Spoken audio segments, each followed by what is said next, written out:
I'm gonna be way over here with I it. think you're gonna re-record this. Nope, it's gonna be good. We're live. 3, 2, 1.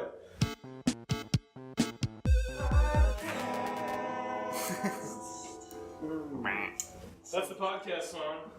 It's a good one. Introductions. We've got 3 Flip Studios with... Rob Howland. Anthony Prusakowski. And I'm Rick Felice of Tipping Goat. And we're here to talk about... MAGWest. Not MAGFest. MAGWest. Gotta go west. Gotta go west. It's like going fast, but further to the left. Much further. All the way to California, in fact. First time, in fact. Very happy. Anthony, what are you drinking? I'm drinking some Earl Grey tea. Earl Grey tea. Rob's drinking either water or Kiwi vodka. mango infused water. Fruit water. Very excited. I'm drinking beer. I heard you have to be drunk to do a podcast, so I didn't get the memo correct on that. Well, I'll be. We're starting late today. We're starting it. I'll be the designated driver. It's late for yesterday. Yeah. Well, maybe you should hold the mouse then. I'll drive the conversation in the right direction. All right. Or the wrong one. First, what do we think about MAGWest? I'm very sad that it's over and I am not there right now. Yeah, it's sad. I was really sad to leave. It was a good time. Have you ever heard the term of post-PAX depression? Post-Paxum depression. Yeah, I have Post-Magnum depression. I'm glad it was a hit though. I mean, they really killed it. I knew that MAGFest was awesome from all the videos I'd seen and all the word on the street. We have a very long history of awesome. I believe it was 16 years Yeah. that they've been doing this. Blowing up Maryland. How many people were at the last MAGFest? Do we know? They cap it at 20,000. That's a lot. That's a lot. Yeah. I don't know if there was 20,000. Oh. At MAGWest, there was not 20,000. It was a smaller show. No, it was 20. Just 20. Just 20. No, there was a good attendance. I wish there was more foot traffic, but it was the first time being out here on the West Coast. Well, couple that with the fact that Crunchyroll Expo was right next door. Yes, and they became BFFs. They did. I mean, part of the issue was the communication in terms of where to actually go to get to one or the other. It took us a while to find Crunchyroll Expo, and I think it probably took anybody from Crunchyroll to find MAGWest.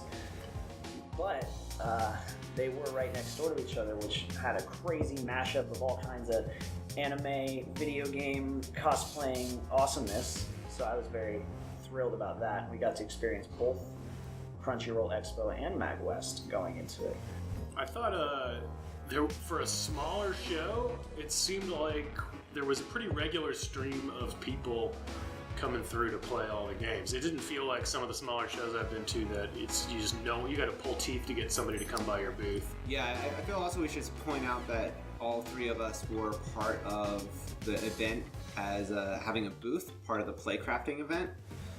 So we set up in the indie section that was inside of the master ballroom, full of arcade machines and indie developed video games as well. Yeah, so what did you guys think of the arcades? Was that pretty cool? Man. Coolest arcade I've ever been to. Everything on free play is the best way. Now they do, California Extreme is held at that same convention center, which is a few months earlier, and that is a massive pinball and arcade expo. This seemed like it was a little slice of that, which we got some really old classic pinball games, and it was like stuff that seemed like we talk about classic video games, but pinball goes so much further back. Yeah, I'd never seen any of those before. They were like mechanical switches and levers, and you could pick up the whole machine and shake it. They were so... Yeah, that was a piece of history I had never experienced. I was pretty happy to get to play some of those machines. I was amazed they were in working order. Yeah, That was really cool. Well, and also all the arcade machines, a lot of them were interesting ones, and they were from Japan as well. They were still with the native language, and they were interesting experiences of games that I feel most American players have never experienced before. Yeah, what was that cube one that you were playing? It was a bunch of cubes. That's like a rhythm game. Yeah, it was all rhythm based, and it would have probably a row of 4 cubes, probably like 5 rows, and it would show you the actual cube on the button itself. It wasn't like a bunch of little screens, and you would actually have to tap them according to like before it would close, almost like a camera iris, and you'd have to do it at perfect time. And it started off slow, but like one at a time, and then you'd have to 2 or 3, and it just got increasingly more difficult and fun. As those games do. It seemed like they had the classic pinball, they had a bunch of rhythm and music games, and then they had a lot of Japanese style, like arcade cabinets of Street Fighter and Fighting Neo games. Geo was there. But they were the kind of sit-downs cabinets. Some of them were back-to-back. Yeah. I remember. I call those the shame cabinets, because when I was in Japan, I would try to play King of Fighters. I got my ass handed to me in like a millisecond, and then I could just slink away behind the cabinet. I never had to face my opponent because I was hiding behind another row. I don't want to see this 12-year-old that has He doesn't need me. to. Yeah, I don't want to know how this is like a toddler over there busting out all these combos. And he smokes more cigarettes than we do. What I like to see the rhythm games that were there. Those were really cool. We played one that was kind of like Time Cop with the guns, but you were shooting to the beat. And they had this boss who was throwing bombs at the screen, and we were shooting to the beat of Super Mario Bros. Yeah, that was very, very cool. I've never seen anything like that. They had all kinds of anime. They had a drumming game too, right? Yeah. Like right behind it, there was a. It was like Drum Revolution. I don't know what it's called. It was some drumming game. Well, I also gotta say that when you see they have a DDR like competition, and some kid shows up with his own gym bag and his own set of towels, like you know he's getting ready. He's getting ready. He starts taking his shirt off right there, and he's got a mop person to come over and mop him up after each round. Well, I never knew what those railings on the machine were for, and apparently it's for on the one-player game. You can play on both. Yeah, and you hold yourself up. I thought it was for. It's not for handicap accessibility. No, it's not. It's to actually hold yourself up so you can do all. What is it? 8 or would that be? Well, they used to talk about video games were good for hand-eye coordination. It's like this is foot-eye coordination. Yeah. Which I don't know. I guess it's useful if you're in a dancing context of some kind. Yeah. They also had fighting games. They had Street Fighter, the movie. The game, yes, which has a special place in my heart because the movie's a spectacular mix of good and bad. Like it's so bad that it's good, and the game is so bad that it's not good, but you still want to play it. Yeah, if you haven't seen the game, it's like a digitized version. It was like rotoscope, similar to like the original Mortal Kombat games, but it was taken from the Street Fighter movie.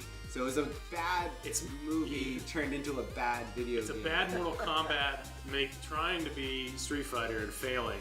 But it has digitized Jean-Claude Van Damme. And Raul Julia. I don't think Raul Julia is in the game. I think he passed away before they filmed the footage. But he's M. Bison. Yeah, no, but I mean he's like in the maybe in the cutscenes, but I think the guy doing the moves is not Raul Julia.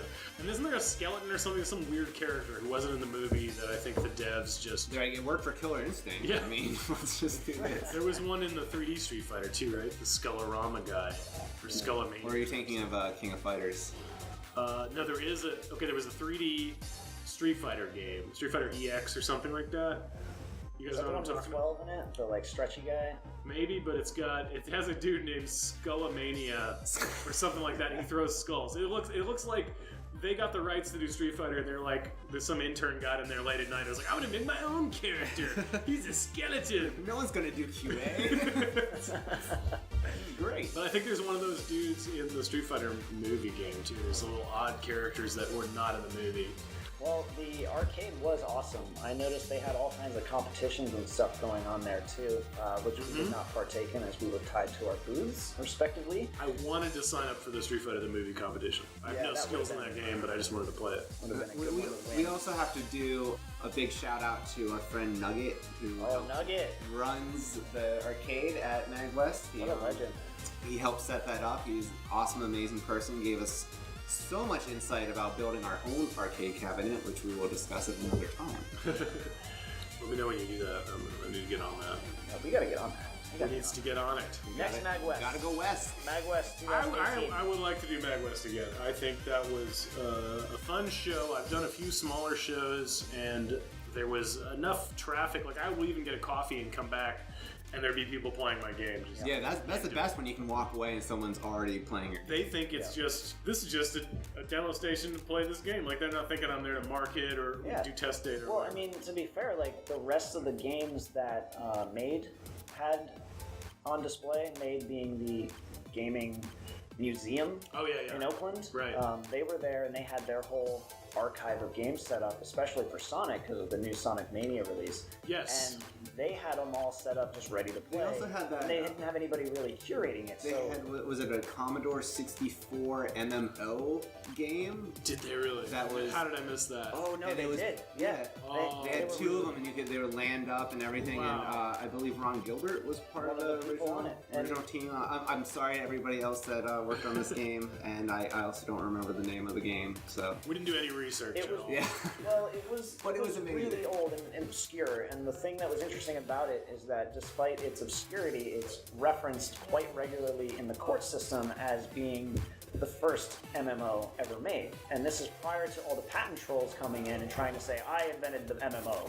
It's my patent. And then it gets referenced. This game came out made by way before you. You know, back in the 80s. Wow. Came out on not America Online, but like one of the competitors for America Prodigy Online. or something. It was something like Prodigy. CompuServe. It wasn't Prodigy. I can't remember, but they used online networking you could create your own avatar, you had like vending machines, you would choose your own hats and clothes and stuff. It was crazy. But it was all like Commodore, Atari graphics. You know? How did I miss that one? Yeah. So there was a whole retro section. There was a whole Sonic section. That was in the corner of the Sonic section. So next to all the Sonic games was that. And then there was a, not quite as retro, but I guess at this point, Dreamcast is retro, right? I mean... Yeah, they had Dreamcast, N64, PlayStation 1, PlayStation 2. I got to play Typing of the Dead for the first time. Ooh. Which I wanted to get my hands on that for a long time. That's I remember back in the day when I was much more frugal with my video game budget, I saw Typing of the Dead. I had the keyboard for,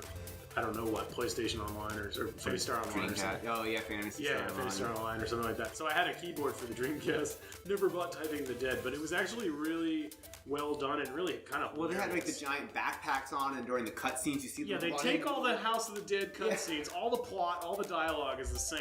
But, but instead of them having guns, they just have little typing machines, and they're just they're fight these running zombies. around like I got my keyboard. So yeah, they're kind of like in the T-Rex position. Yeah, they're T-Rex in it, and they're typing the most bizarre phrases. I don't know if it was Sega of America interns making the stuff up, or if this was actually in the original Japanese version. It's just these really bizarre phrases. Like, now partnered with native speaking. I'm trying to think of May on a mattress. You had to type that. You had to type Lone Star State and all these weird, just random phrases. And the way they do it, they have a bunch of enemies that come up with a bunch of short words, and then you have to type these really long words and really long sentences. And it's really stressful because you don't think about it when you're typing, but it's like, I gotta hit the next letter. It's not just accuracy, but you're going for speed. So it was actually pretty fun. Yeah, that's a good one. Had not gotten a chance to do that. What else was there? What did you guys like? Well, I was really excited to see some of the other indies that were there. What was the name of the one on the other side of you in the corner? I think it was something Future. Black Future 88. Black Future 88. That was a cool one. The developer name is Don. Very awesome guy. Yeah, he was super friendly, and his game is cool. I really like the very effects. cyberpunky. Yeah. He was showing off his single player, but he had a co-optional component as well. Did he really? Yeah, he wasn't showing it off because it wasn't in a playable That makes state. sense. It was I remember the player selection had multiple. It was like zones of it would scroll, so it was vertical and horizontal aspect, but then you leave the area and you'd go to a new area. Right. In each area, there's like a limited number of enemies. And you kind of have to clear it out, and then you would be able to go to the next area, and it would kind of give you a indication of where to go. And I found myself going through different areas I'd already been through, like to get to other areas that I had to go to. So there was kind of like a linear path that you were going on, but it would cross through itself and take you to other places, and it felt procedural. I'm not 100% sure if it was, but yeah, I didn't get a good sense of the map and all that and where you were, but I did play through it to the point where I got to the boss. I didn't get to a boss. Wow. Yeah. No, I didn't get to a boss at all. I guess I suck at that. I was doing pretty well until the boss. It was a lot of fun. I liked the weapon system. All these different weapons that had different attributes, different ways of shooting, and the particle effects and everything were incredible. Really, like fireworks. I really like the Bat-Barian. It was like barbarian, but you have a little bat friend. Oh, Yeah, I really like that as well. It took me a bit to get a handle on what.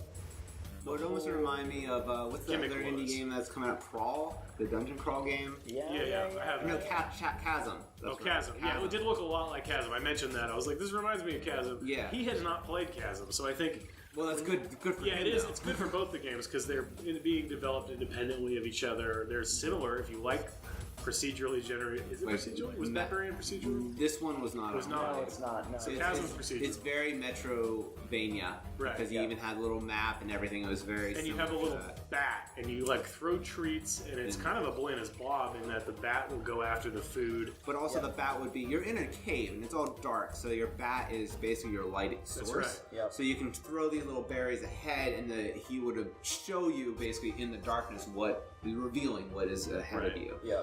But you can also hit switches to unlock like little doors. But then it messes with you later. Like the bat will make platforms disappear, so you got to go to hell bat, like go over there while I run over here. Yeah. And try to get across this gap because if And it follows you, you'll fall. I got a bigger berry at one point, and if you throw the bigger berry, the bat takes a while to eat it. Right. And so if you're trying to like hit a switch with a rock, and it's a really tricky shot, you want to send the bat over towards the switch and hang out there so you can see where you're aiming, and then throw the rocks while he's eating it. That was It's also pretty if you cool. wanted to get across the area where the platforms will disappear if the bat gets close to him. So you want the bat to like go away. Hang out. Yeah. Like, Well, get out that of game there. also had some very interesting story elements. So, it kind of led you in just here you're in this cave, but then like you would kind of see this little creature following you from time to time, and he'd kind of show up in the shadows. Like and it's to that point of like, did I really see that? Wait, Yeah, when you it go messes back, with and you a you're like, little oh, bit, the yeah. event already happened, and you're just like, wait, did they? And eventually you have kind of a little confrontation with him, and you can actually choose like numerous dialogue trees. Oh, I got to that part Of too. like, who are you? Or if you're like, vanish, demon, get away from me. Or you can, talk to him and be like, what's going on? And he reveals a little bit about the, like, why you're in this cave, what's the purpose of this cave, like, is there a lost civilization, things like that. And it kind of, the storyline raises more questions than it answers, but that's part of good I didn't get the sense it would branch though. It seemed like that was just which response you get, and then you move on. Right. So if you play through it multiple times, you might get different dialogue, but I don't think that really matters. Well, I think it's how much of the story you would be able to glean from your conversation. Like, you could just be like, I don't want to talk to you, and then you get nothing. Okay. Or you could be like, wait, like, what's going on here? And hopefully get some tidbits from the demon. Yeah. But let's talk about the probably tied for best two games at the show. Oh, definitely Super Slam Dunk Touchdown. That was I was going to say Armed and Gelatinous was my favorite. I'm sensing some bias here. Yeah. So full disclosure, we had our booths set up there. We got into the show via Playcrafting San Francisco, which is an awesome organization. They do a lot of classes and educational type things you can do, as well as exhibiting your indie games. If you don't know, that's a little partnership through Microsoft. So they have a show at the campus in San Francisco, and as well as LA, and I believe They do New York. in New York Yeah, they have a City New York as well. New York NSF. So yeah, if you're in one of those major cities, I urge you to go to the next Playcrafting, and even if you're not a game developer, and you can play some awesome indie games, meet some awesome indie developers, and probably get some free pizza. Free pizza! Most importantly. So we had booths against the wall. It was a good spot. When you walked into the hall, like there we were. Yeah, it was a good location. We're very good about getting good locations. I don't know why. It's I got super lucky at the first PAX South, which they gave me a corner booth, and then after that, I was just like, yeah, I got a corner booth last year. Worked out really well. Well, we found one of the secrets is specific for our game. It's very television and controller centric, so we like to have a couch. So we usually request to rent a couch through the expo. Thanks, ExpoNet. But it because of it requires more room, so they usually stick you in a corner, like by foot traffic, by a hallway, because you can kind of spill over. So that's usually our trick to get larger amount of space. Well, I tell them my game's 6 players. There's going to be spillover if we get 6 people. But now at the smaller expos, I don't think I ever get 6 people. But at like PAX South, it's definitely a foot traffic issue if you don't have it positioned well, because otherwise it's going to spill out. You're going to clog it, yeah. But I thought we had a few options for setting up. That was good. So we had a good location, and there was a good amount of people coming by. It wasn't like a line, but there was constant people for the most part. Yeah. And especially the Crunchyroll Expo closed at 7 p.m. and at that point MAGWest went until about 3:30 a.m. every day. That was my only thing. If I had known that was going to happen, I would have stuck around like all night with my booth there just to. Yeah. In retrospect, we would have done the same. They part of the event they asked like, if at 7 o'clock if you don't want to have your stuff here, that's cool. You can tear it down. And we were like, well, we're tired. We want to experience MAGWest ourselves, so we needed to have some fun. But in retrospect, we would have just let it stay up all night long. That would have been a better. Just go. Better thing to do. Maybe next year. Yeah, next year I feel like I would plan for the evening. Like I would probably sleep through the morning just so that I can come in later and stay up later for when Crunchyroll gets out and everybody comes over for the music. Because all the music was at MAGWest, and anybody at Crunchyroll that wanted to go to that would get out of Crunchyroll and come to MAGWest. Yeah, but Friday during the day was pretty slow. I don't know what Friday night looked like, but my feeling is Friday night probably picked up as well. Yeah. It would have made more sense to be there Friday night, Saturday night than it made sense to be there all day. On Sunday at all. Well, yeah, any day. Yeah. I think the peak hours were in the evening when the music was really... You guys did some of the music. How was that? We did. The music was next level. It was awesome. We got to see a lot of artists that I've followed for a very long time. We got to see them live. There's nothing like a video game remix concert. We saw Kirby's Dream Land. Kirby's Dream Band. They're excellent. Yes. Yeah. Shout out to Kirby's Dream Band. They play a lot in the Bay Area. I see them at AFK a lot. They do a lot of the like Button Mash events and some of the others that are hosted there. They're excellent. I love video game music, and when it's performed live by really talented musicians, it just takes it to another level. They dropped several hundred pink balloons on the audience. Of course they did. It was pretty amazing. They had some very awesome visuals through their monitors. I think the Sonic one the Sonic was dance. pretty amazing. They was a live action version of Sonic people dressed up like in giant mascots, and they were dancing these horrible dance moves to Sonic music. The music was good because they were performing it, but the visual was... Well, it's like Sonic dance. Yeah, it really was. These Sonic dances. Sonic. If we can back up a little bit, I got to play, and I hadn't played this since I owned it for a brief time, but the Sonic CD. Oh, that did was have there. that For the Sega CD, which had some Mode 7-like effects. The CD-ROM add-on for the Sega allowed for sprite scaling and rotation and some of the more advanced 16-bit stuff that we saw on the Super Nintendo. And the original Sega Genesis design was supposed to include those chips. If you look at a lot of the classic Sega arcade games from that era, they do a lot of sprite scaling. You had like Afterburner and Space Harrier and Thunderblade and all those games had a lot of scaling and rotation. And when the Sega Genesis came out, for cost reasons, they cut that chip that wasn't in there, so they put it back with the Sega CD. And we didn't see a whole lot of games that took advantage of it because the Sega CD didn't do very well. Yeah, I was going to say, you didn't see a lot of But sales. Sonic was like their flagship thing. So at the intro, you see these amazing clouds rolling in, and the special stage looks kind of like Mario Kart. And then it had this really weird, and I don't remember exactly how it's supposed to work, but time travel element. So for each stage, there's like a past and a future version of the stage. And I think you have to like hit the checkpoint and then get to a certain speed in a certain time limit, like Back to the Future style. Like 88 miles. Yeah, you gotta hit 88 miles per hour in hedgehog form. And then you warp to the future version of the stage where I guess there would be different secrets or different layouts or something. I don't really know how far that goes, but it was a lot to take in for a Sonic game. That's pretty far down the hedgehog hole. Yeah, it's down the hedgehog hole. Yeah. I guess he took the blue pill. At least he's not dating any human-shaped people or having shadow, like... It doesn't take place in like New York City or anything. Right, New Dog City. we also discussed the Sonic and Knuckles cart.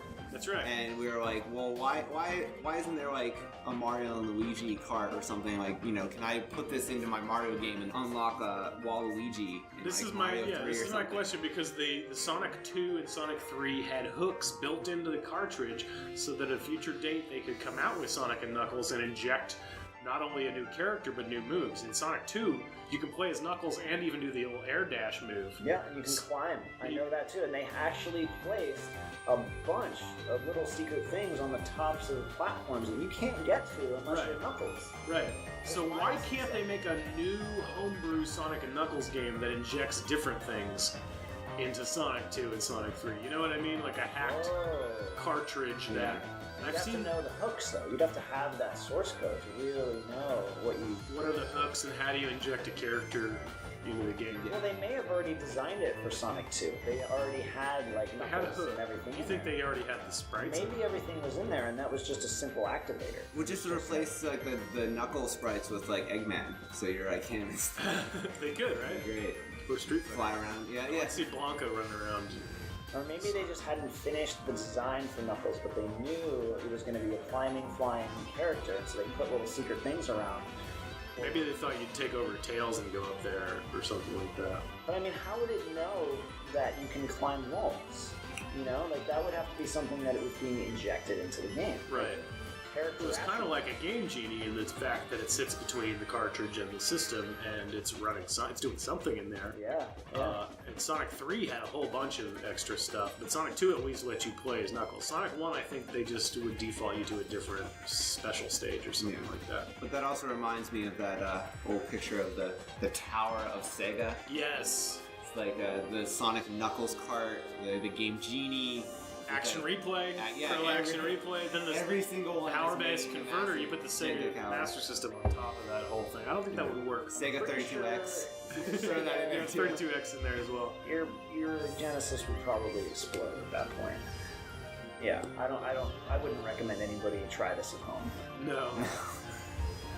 But I did like that if you put any other game, be it Sonic 1 or any other game at all, into the Sonic and Knuckles cart and started it up, you would see this image of all the Sonic characters waving their fingers. Like, and it's no.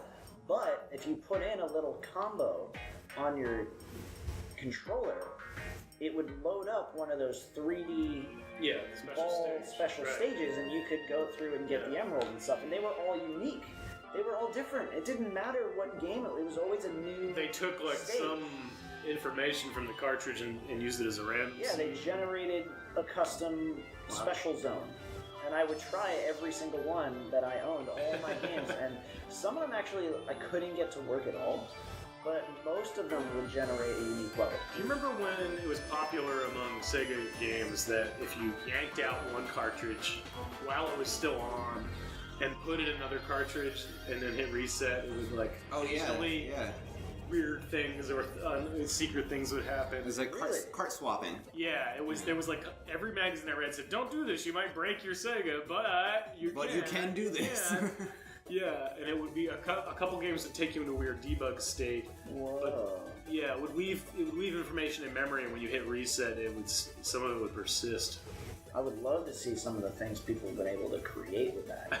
Make a whole. It kind of reminds me of the code, not really code, but just the secret way to get 2 Pokemon out of a Pokemon trade. If you pull the link cable at the right time, you could trade Pokemon and you'd both end up getting the good one. So you'd have like one that gets lost in time and another one that duplicates. So if you wanted a Mewtwo, but you didn't really want to, trade it, or let's say your friend wanted a Mewtwo, but you didn't want to give it to him, you could duplicate it. Right. But there were cases where I would do this where, you would eat it. Yeah, it would... It's just going forever. Yeah, it would eat the good one, and then you'd both end up with a level 5 Rattata, and you're just like, no!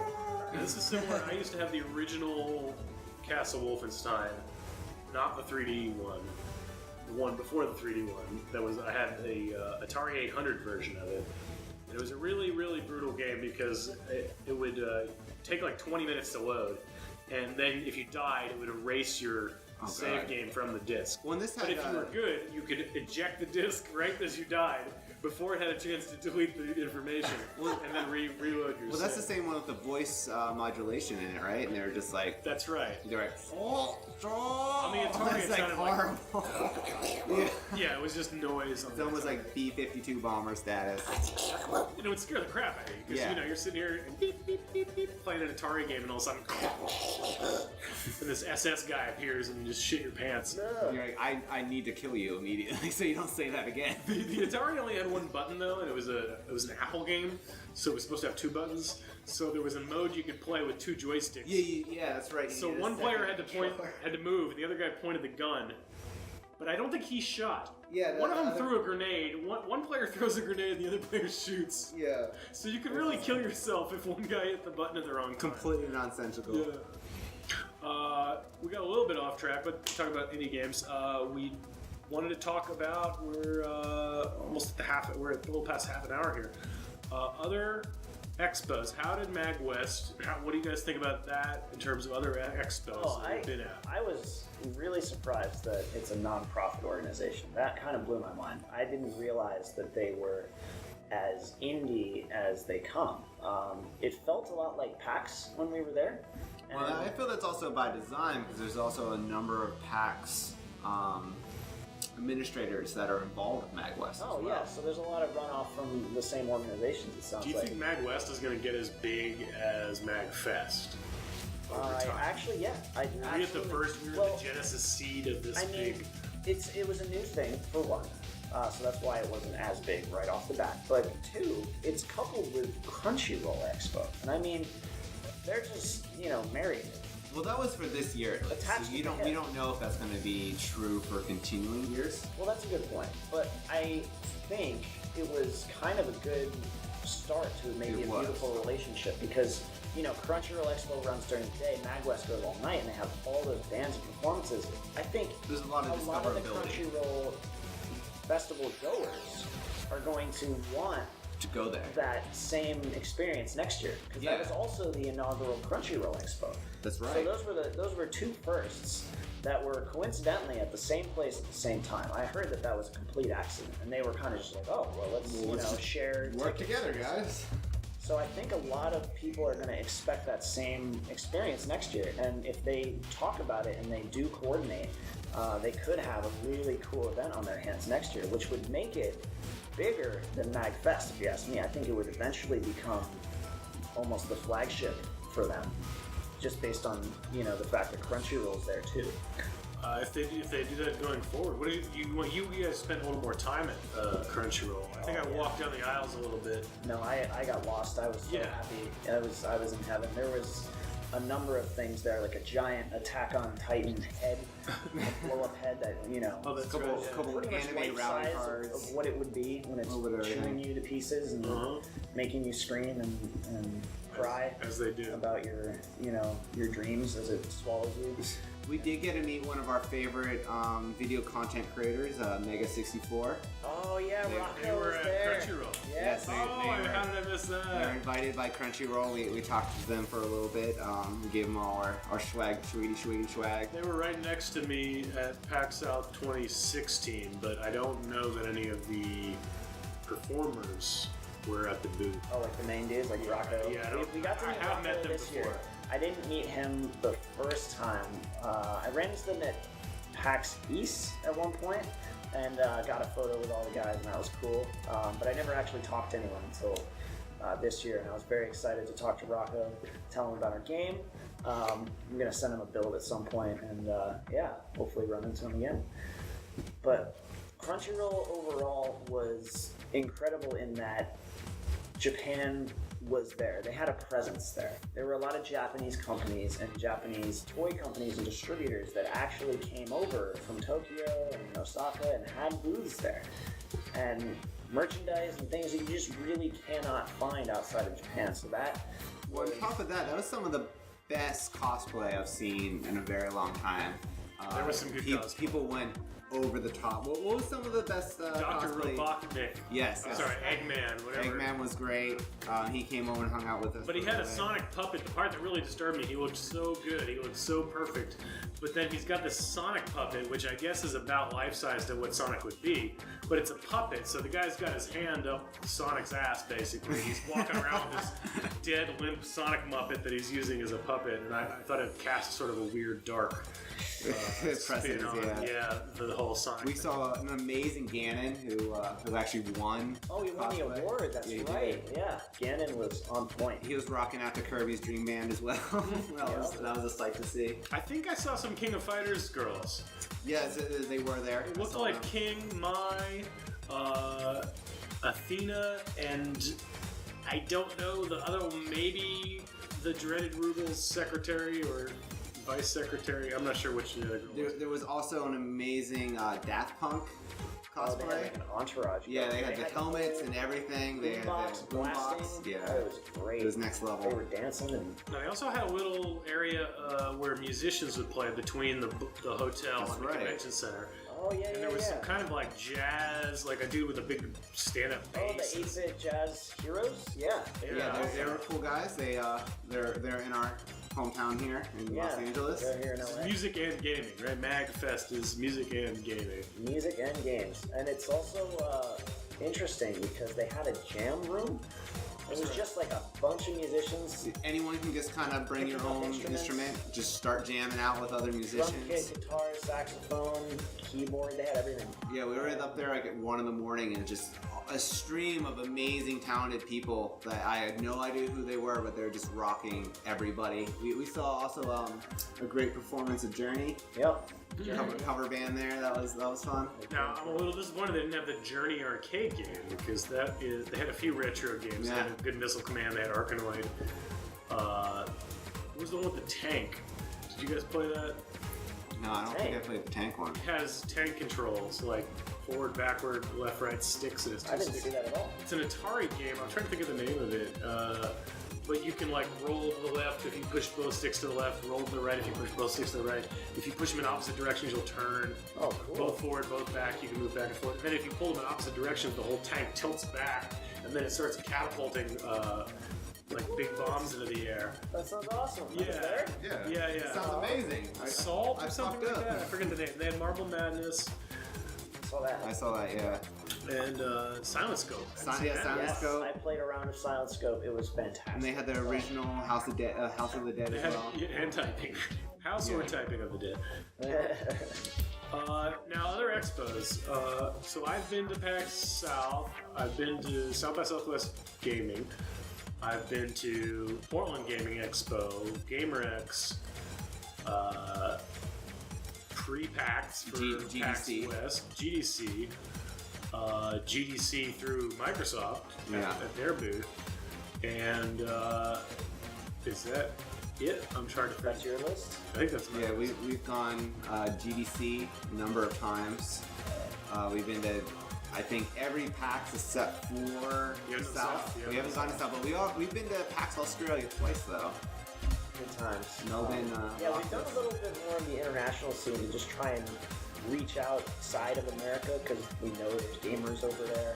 In Australia for one, and then we also went to Gamescom. I went to SGC. Where's that? Well, that was in Frisco, Texas, but they combined with Screw Attack, right? Screw Attack Gaming Convention. Yeah, they combined with Rooster Teeth now. So that was a smaller expo as well. Is that what SGC is? Screw Attack Gaming Convention? Something like that. Something like that. Sure. It's part of Rooster Teeth at this point. Now it's RTX, probably. Oh, right, RTX. Yeah. Yeah, and RTX also has a presence in Australia. One thing we'd really like to go to at some point. Gotta send those guys Tim Tams. Yeah. Tim Tam. You don't know what Tim Tams is? You gotta do a Tim Tam slam. What are you doing here? You've got to do Is the Tim Tam slam when you bite the ends off and you drink milk through it? I think so. That's the best. Yeah. Or you just cover it with Vegemite. Good lord. Save us all. But as far as the smaller expos, I felt like MAGWest, it was not a regular amount of traffic, but I felt like there wasn't a day where nobody came. It was very passionate people who attended. They I got a couple dudes that just played for like match after It's match. just after over match, and yeah. over again. They couldn't get enough, and it was like, that's my audience. I found him. Yeah, we had some kids that came back like 4 or 5 times to play, and that was great. And I think we realized that's our audience. Well, too. kids are the best because they'll find bugs so quickly. Oh yeah, there was a couple of times those kids were playing, and I was like, how did you get there? What did you do? What did you Oh do? my god, this is so broken. But they didn't care. They were having a good time. Yeah. Jumping up and down and screaming, and it was great. Yeah, that warms my heart, actually. It's like, wow, this kid had a great time, and I did that. Well, I like to say that as a creator of entertainment, you get to just produce joy in the universe that wasn't there before. It's like there was nothing, then you showed up, and now these kids are having fun, and that's pretty cool. That is cool. Yeah, it feels good. Feels good, man. Feels really good. All right, well, we're at about 40 minutes here. You want anything else to say about any of MAGWest? I also want to say a big thank you to John from Playcrafting. He helped set everything up and worked his ass off. Thank you, John. I appreciate you as a human being. Thank you. Yeah, he was super helpful. Also, a big thank you to Paul for putting on the entire MAGWest and He's the starting dude. MAGFest. Yeah, he is the man. He's the main dude. He is the main dude, and he's an awesome dude at that. We had a chance to speak with him. He came by, played our games, and basically told us that next year, if we come up with anything really cool and awesome, let him know. Yeah, pitch it to him. Oh. And We've been thinking some weird things. Shout out to Chase, who sent out the emails, got everybody's information, got us On all Playcrafting, in our yeah, I passes remember. with Playcrafting. I remember Chase, good yeah, guy. He helps us out. Thanks, Chase. ID at Xbox as well. They're ID at always Xbox, awesome for sure. people. Chris Charla, shout out to the homie. And I don't know, anything else? Any last final? Sony, you should step up your game and be at MAGWest next year. Show up. Everybody should show up. Huh. Send Be us to there MAGWest. or don't.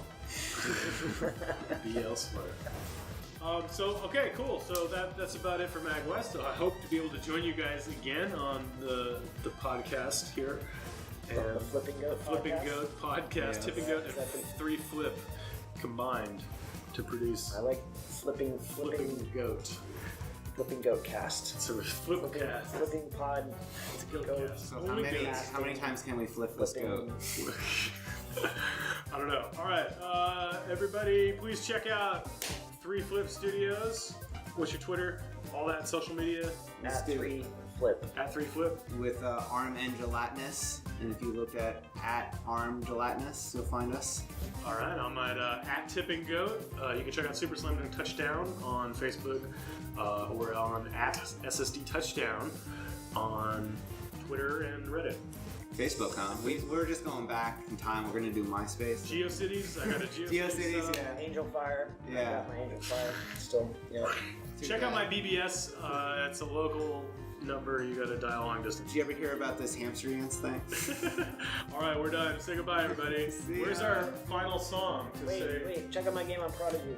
Check out our podcast. Oh, here comes the final chord. I need to find the worst chord on the guitar. That one. This one. All right, podcast. Yeah.